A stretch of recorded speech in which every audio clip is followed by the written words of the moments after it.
Hello friends, मैं सिद्धार्थ आज फिर से एक स्कूटर के ऊपर एक वीडियो लेके आया हूँ। बाउंस इन्फिनिटी का ये स्कूटर है। तो इसमें एरर 01 ऐसे करके एक कोड दिखा रहा था।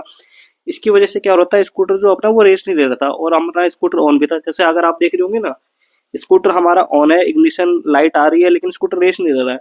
तो बाउंस इन्फिनिटी में ना अगर आप देखेंगे तो मीटर में एरर कोड दिखाता है। जैसे 01 जो है वो अपना एक्सीलेटर का है, तो ये इसमें प्रॉब्लम जो थी ना वो एक्सीलेटर की थी। आपने देखा होगा, जैसे मैंने हल्का सा इसको सेंसर इसका आउट हो गया था, मैंने हल्का सा ठोका तो 01 था वो कोड हट गया है और स्कूटर अपना रेस ले रहा है। अगर आपके साथ भी कभी ऐसा हो तो आप भी ऐसा करके अपने सर्विस सेंटर तक जा सकते हैं और इस पार्ट को आप चेंज करा सकते हैं।